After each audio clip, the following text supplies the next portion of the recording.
হাওরে ধান নষ্ট, শোকে স্ট্রোকে মৃত কৃষকের পরিবার পেল সহায়তা। নিহারেন্দু চক্রবর্তী, নাসিরনগর, ব্রাহ্মণবাড়িয়া। ব্রাহ্মণবাড়িয়ার নাসিরনগরে হাওরে ধান তলিয়ে যাওয়ার শোক সহ্য করতে না পেরে স্ট্রোকে মারা যাওয়া কৃষক আহাদ মিয়ার পরিবারের পাশে দাঁড়িয়েছে উপজেলা প্রশাসন। তাদের আর্থিক অনুদান প্রদান করা হয়েছে, পাশাপাশি দেওয়া হয়েছে শুকনো খাবার।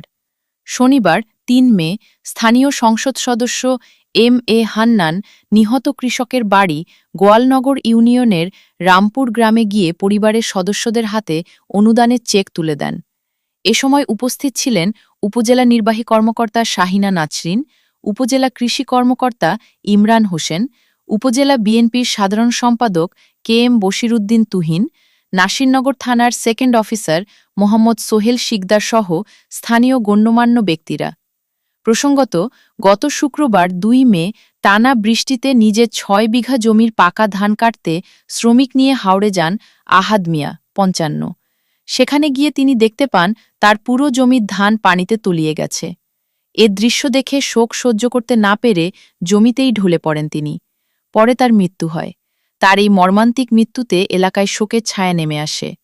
এ সময় সংসদ সদস্য এম.এ. হান্নান শোক সন্তপ্ত পরিবারের প্রতি গভীর সমবেদনা জানান এবং ভবিষ্যতেও পাশে থাকার আশ্বাস দেন।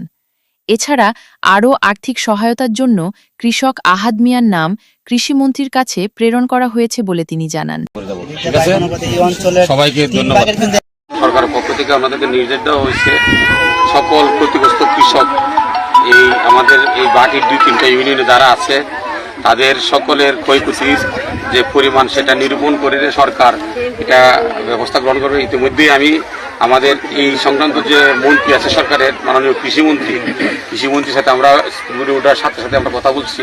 উনি বলছে উনি যতটুকু পারে সরকারের পক্ষ থেকে সহযোগিতা করবে। আমরা দেখে গেলাম, ইনশাল্লাহ আমরা আপনাদের সাথে আমরা আছি, আমাদের পাশে আমরা থেকে আমাদেরকে সহযোগিতা করার জন্য আমরা সর্বদা চেষ্টা করে যাব। ঠিক আছে।